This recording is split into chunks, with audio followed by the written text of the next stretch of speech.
Hello everyone, this is Hodora and welcome back to Chaos Zero Nightmare. Today, we're gonna talk about Chaos. Specifically, one map in Chaos, right, is called the Blue Pot. Why this map specifically? Well, if you just reach level 40 and unlock Zero System, the first tutorial codex, which is modify chaos you can get, is a blue pot, as you can see here. And if you are good enough, or at least you are stable enough to not like merge a new map, right? A new codex for you to explore, you will start with the one from tutorial, which is the blue pot. And you can see what I did with the the tutorial codec, right? I just keep repeating it until I get to currently level 7. If I beat this, maximum achieve difficulty gonna go up from 6 to 7, but you're gonna start with around level 40 of blue pot, and that's gonna be quite easy to do. But as the difficulty keep going up, the level of enemy going up, you will certainly run into some difficulty if you don't understand the map, right? If you don't understand what type of enemy you're facing, what should you build for the final boss, you're gonna have a hard time when the enemy are stronger than you, right? Because as you can see right now, the level of enemy is 61. The level of my team is flat 50. Some of the partner is also at 50. I also get some of the memory fragment and level it up, so the stat looks quite alright. At least Selena do quite a lot of damage right now with some of the offset. You just use whatever you have, right? Try to push as much stat as possible. And that is how you gonna tackle the Zero System with the tutorial codec without doing anything else.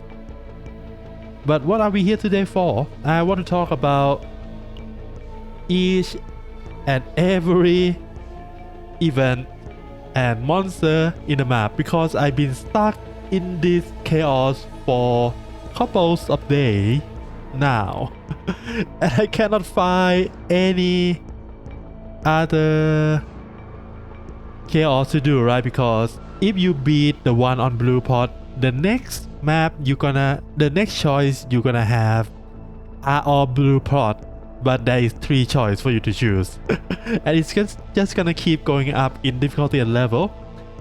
Okay, before we go into the actual explanation of each and every enemy, at least most of the notable enemies for blue pot, if you're running chaos system and you just want to grind, right?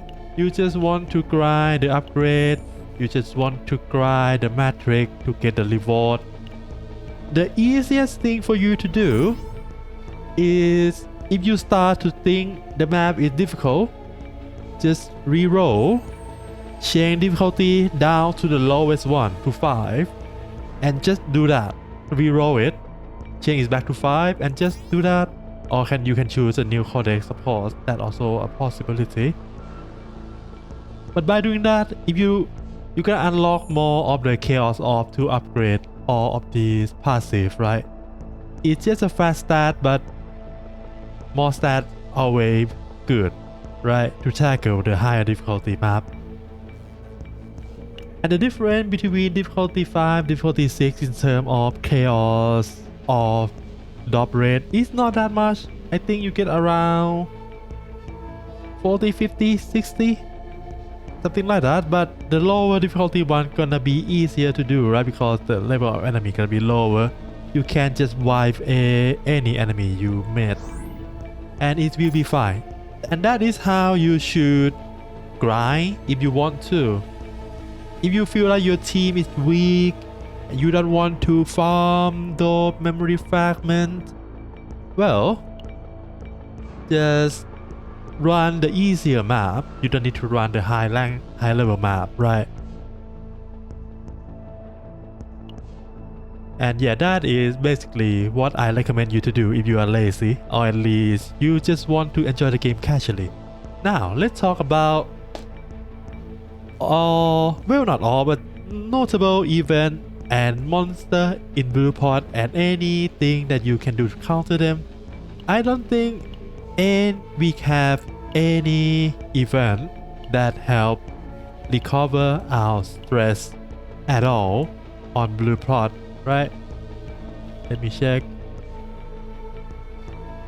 No, we only have the one that take away the stress and take away the help. This not take away but increase the stress by 5, increase by 10. But yeah, Blue Pot have one unique that I believe is happen every run. I think this is almost guaranteed to happen, this event. You have 3 choices.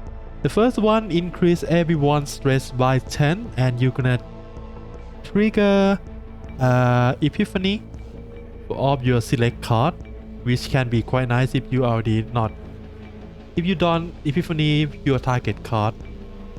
But that pale in comparison to the second option, which is give you mutated order, which is a blue item, not blue, sorry, purple item. This one is a weapon and basically is work with everyone as long as they want to hit the enemy, right? Because it gives you plus 15% damage to enemy before they act.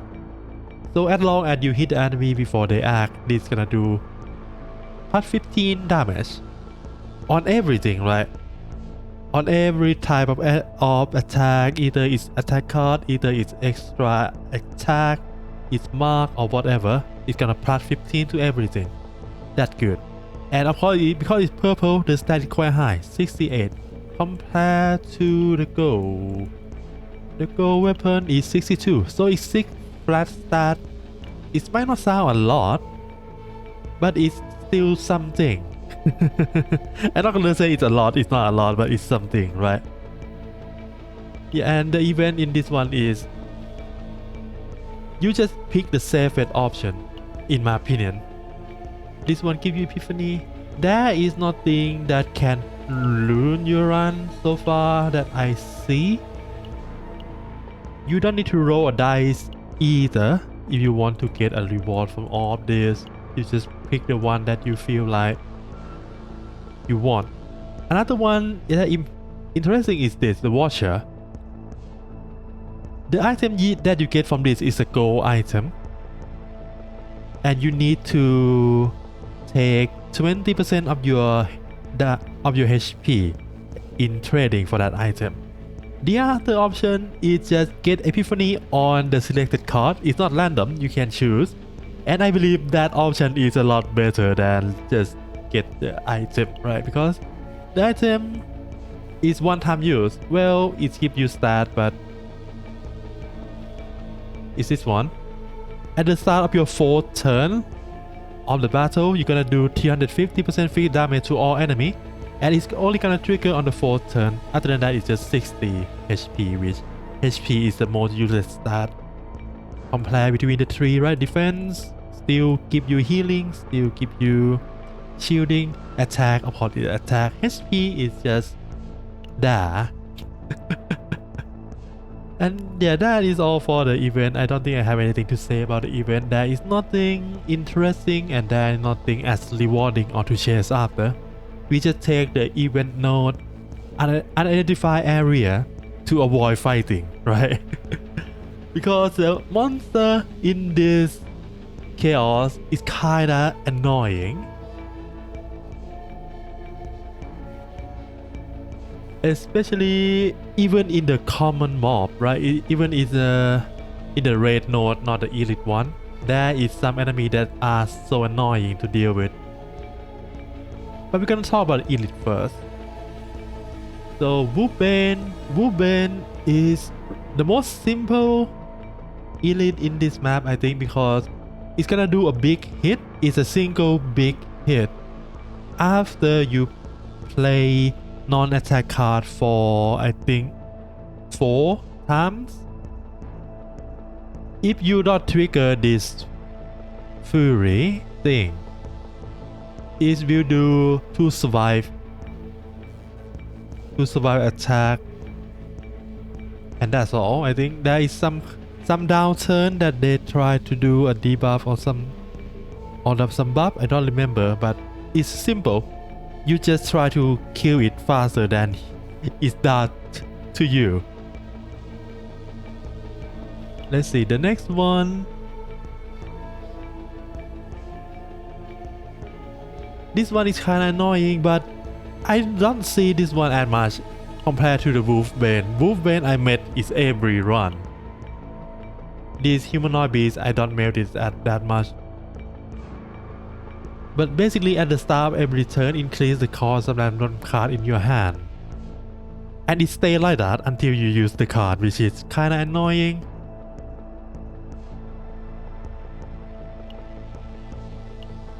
But since I don't have much experience fighting this, well, of course when you do the zero run, I don't recommend you to just chase the elite, right? The elite is there to tell you it's hard to fight.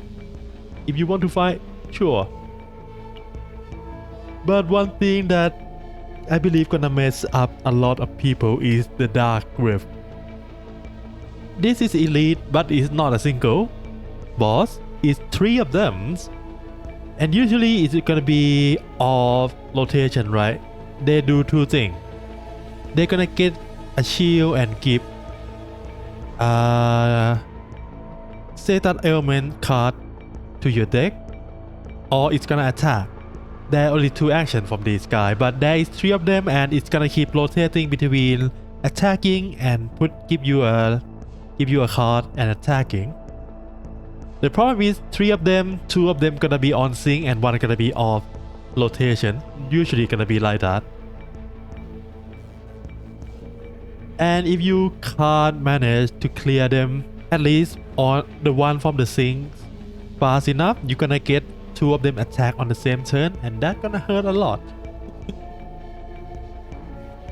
But yeah, nothing much. Just try to kill 1 that are on sync, and then you have 2 of them on rotation. I think that is how I fight it, and find it very successful.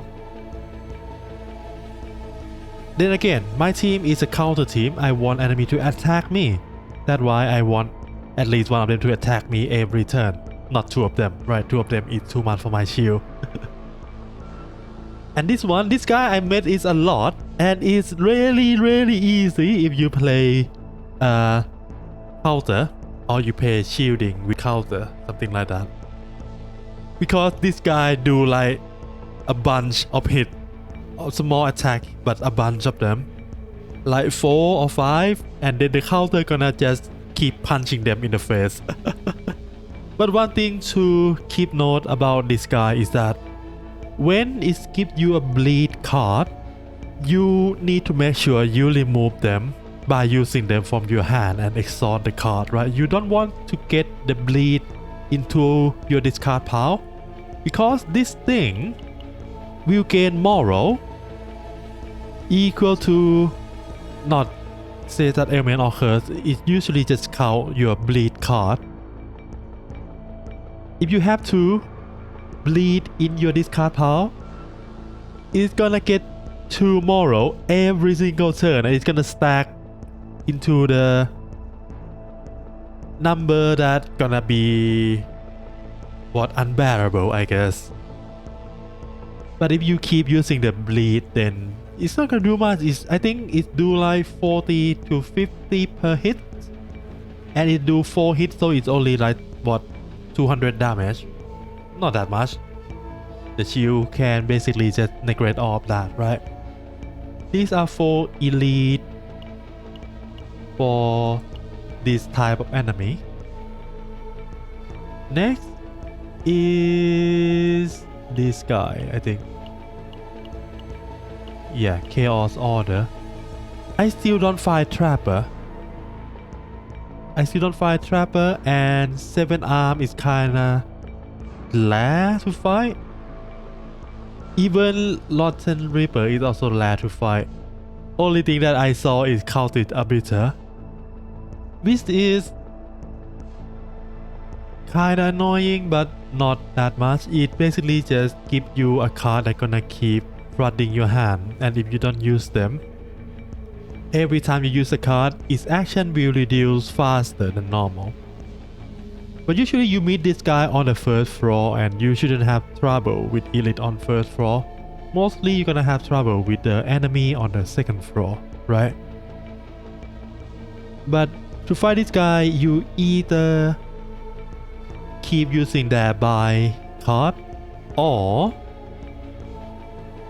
just don't go, just use all your important card before it go into action and keep the binding card in hand, because whenever it's going to action, when this guy act, and if you have a binding card in your hand, all of the card in your hand cannot be used. Well, it's recover next turn, but that means you cannot do anything after that. So you should prioritize the cards that are important to use before it's locked down your hand. Or just use the binding card. The binding card is still that element that costs 1 to use and it's gonna retain in your hand forever. I think these are 4 Trapper. Rotten Reaper, I didn't see this guy for a while. But basically, this is the entire story Elite, right? The longer the fight go on, this guy gonna get stronger. So the best thing you can do here is just try to kill it as fast as possible. There's nothing around, nothing to work around for this guy. Trapper, I met this guy in the battle mission. I never met this guy in the chaos before. But basically, the same thing as the Arbiter, right? You don't want to hit this guy after it's done their action.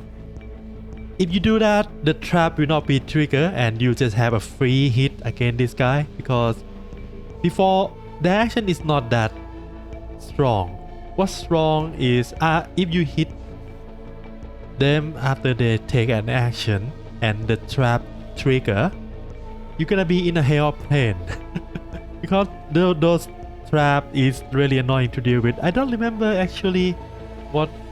I think one of them is a frozen tap. The other one I don't remember what is the trap is about. But yeah, try to not hit them after they take the action. That's all for this guy. And for 7 Arm, again, most of these I just try to kill them as fast as possible and don't hit them after they take action. You should finish your turn before they take their action. Otherwise they're gonna get either more annoying or more stronger, or just prevent you from doing anything, right? But the Elite card is easy to avoid, right? You see it clearly on the map as a purple, and if you plan your route correctly, you shouldn't fight it too much. At least you shouldn't fight it when you don't have a confidence to fight it, right? The problem of people failing, I believe, for Blue Pot is not even the boss. The boss is kind of easy to understand, but the common monster, right? This guy, but specifically this guy, and this trio, also the shadow duo. These guys are so annoying to fight compared to the chaos order, right? I believe the one that are strong are the trio of the Man-Eater, Snipper, and Stealer. But then again, if you have enough damage, you shouldn't have any trouble with this. But everyone else is really easy to deal with. Nothing much to talk about. But oh boy, these chaos enemy are so annoying and sometimes gonna break or even ruin your run. Number 1 is the gloomy pram together with the gloomy beast. This guy will have around 2 to 3000 HP, depend on the level of course, and this beast will have around 300 to 500 HP, and that is 4 of them. And this guy can keep summoning them forever, not forever, but they have high number of backups. So the best thing you need to do is try to kill this guy as fast as possible, because this guy can respawn, and if the prime die, this guy will also die. If you leave this guy on field for more than, I'm gonna assume 2 turns, then you need to clear all the beasts, because the beast gonna get omega buff and it's gonna hit like 400 damage per attack. And if you are not a counter team, I believe you're gonna die instantly. And it's gonna keep buffing, by the way. It's not gonna stop with 400. It's gonna go up to 600, 800, whatever. So you need to clear this mob if you leave this guy on field for long enough. And then it's gonna have a downturn where they try to summon a new set of the beast. And that's how you try to work around their strategy, right? The second annoying set of enemy is the deer shadow and the human shadow. These two, you have 2 options for when you go into the map and these 2 are together, right? This happened on second floor. On first floor you're not gonna meet this. Either you kill the human first, or either you kill the deer first. But if you kill human first, every turn I think it's gonna give a deer moral. I think it's 4 moral per turn, and that's gonna be a pain if you leave the human longer than 2 turns on the field. So at least for me, for my team don't have high damage, right? I play counter team. I will try to kill the deer first, and then go deal with the human later, because it's not gonna buff itself, but it's gonna keep doing an attack. That is how I deal with this with my team, at least. If your team have high damage, maybe you can kill the human first, because humans have higher HP. For example, for my level around 50, mid 50 to almost 60, this guy gonna have around 3000 or to 4000 HP, and the deer gonna be around high 1000 to early 2000 HP. So choose your target and try to kill them as fast as possible.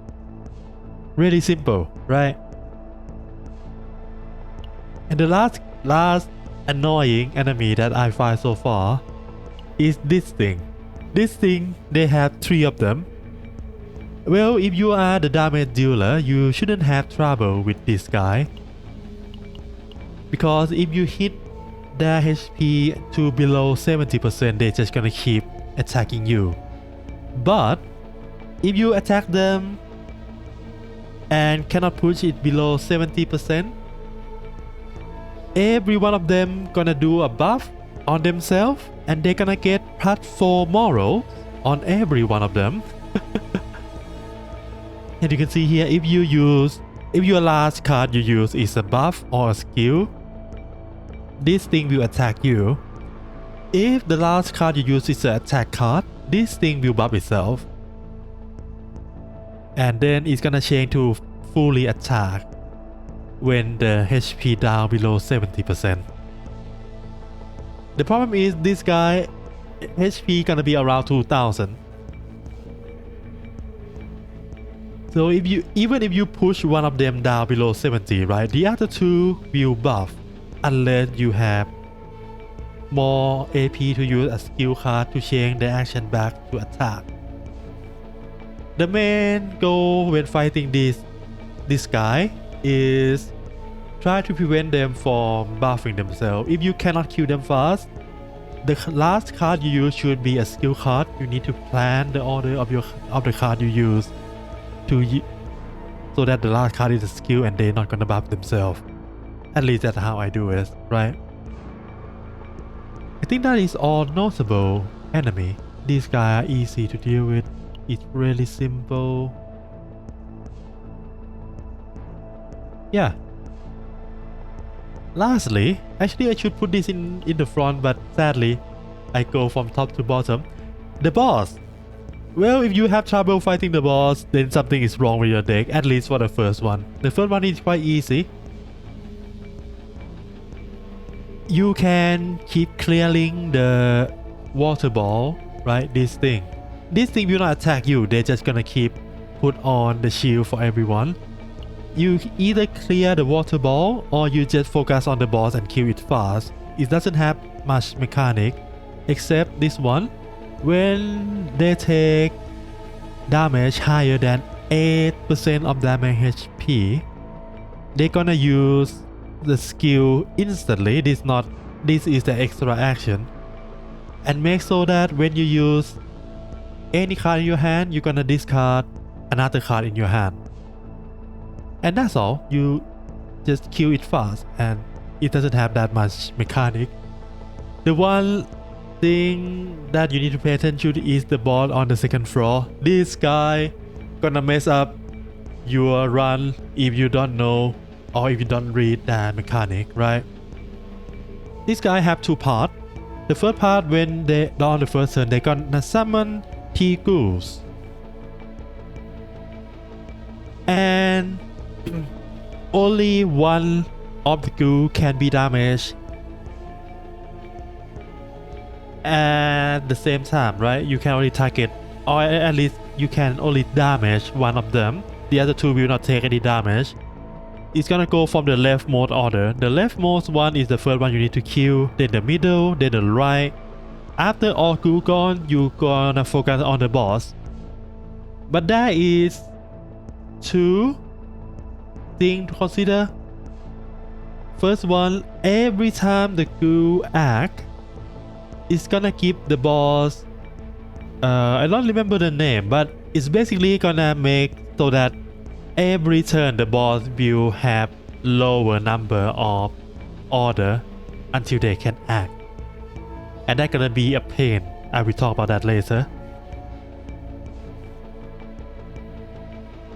The second thing that you need to consider is that the boss will also buff the ghoul, right?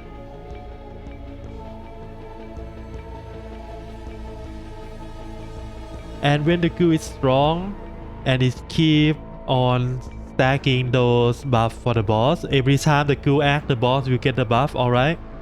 And the ghoul can act more than once per turn. So you need to look at the countdown number. Either you're gonna kill them before they take their first action, or you're not gonna let them take any of their first action and just end the turn early, to prevent them from doing too many actions. Because this boss, as you can see here, enhance action. For all the first action each turn, add the powerful attack action after. So if you let the boss do their action, then they're gonna transform their hair, right, into a big arms, and they're gonna do a big swing at you, and then it's gonna hurt a lot. To prevent that, you just need to end the turn before the boss take their first action, which is gonna be hard if you let the ghoul stack the fast action on the boss. So first thing you need to consider is that you need to kill the ghoul as fast as possible, right? And you need to kill 3 of them before you can focus the boss, because when there is a ghoul on the field, the boss will take 80% less damage. And the boss have high HP, right? Several thousand. Maybe 8,000? 7 to 8,000 if I remember correctly last time. The ghoul will have around 400 to 500. If it's got upgrade, it's gonna go into 1,000. Early 1,000, 1,001, something like that.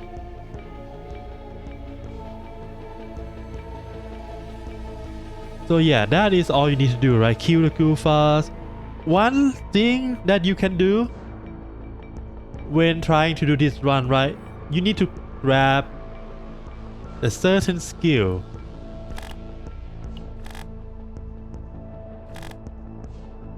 I think is this thing, Wanderer of the Void. For one turn, the target action count doesn't decrease. This prevents the boss from doing the action, so it's really nice. But it's only exclusive to Psionic and Controller. If you don't use any of these two, you cannot put this in your deck. Or you choose Epiphany that increase action order. That gonna prevent the boss from act thing, right? Or lastly, you just end the turn early. That's all you need to do. But if you are like me that play with counter team, sometimes you might want the boss to go into the powerful attack, because the powerful attack is a 4-hit attack. I think, if I remember correctly, 4 to 5 hit, around 100 to 200 per hit. If I can stack enough shield, those 4 hit will be full counter, and I gonna do like 2000 damage back, and that is real nice. But yeah, that is how you handle this boss like the Soul Collector. You need to plan your deck on the run to have either action increase, action prevent, or you have enough damage to clear all the Goofas and keep looking at his or her, I don't know the gender of this thing, action order, action countdown, and prevent them from not prevent, but end the turn before they take their first action. And that's gonna be how you beat the boss. Nothing much, right? Pretty simple. Simple enough that, as you can see, I can just keep pushing to difficulty 7 with this team, which, to be honest, the damage in this team cannot be compared to the team that used the actual DPS. Even though my Selena kinda do a big damage because she had 25 extra damage %. But other than her, we have 2 counter, and the counter will not do any damage unless we got hit. But yeah, the team damage potential is not that high, and I can still clear it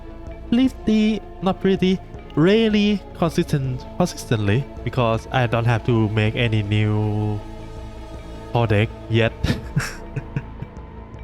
But yeah, that is all for me today. I just want to talk about Blue Prod because I spent too much time in this freaking map, and I think it's gonna be fun talking about it, since it keep happening. It keep annoying me that I see people failing on Blue Prod, even though it's like the easiest chaos compared to the other map, right? Anyway, that's all for me today. I hope you have fun playing video game. Good luck with your gacha, and see you again next time. If you don't know, we currently have the login event that gonna last for 2 weeks, but the reward only lasts for 1 week, but you have 2 weeks to try to grab this, right? Because the new Galactic Disaster event, or the first seasonal grinding event for the Zero system, gonna start on 12th of November.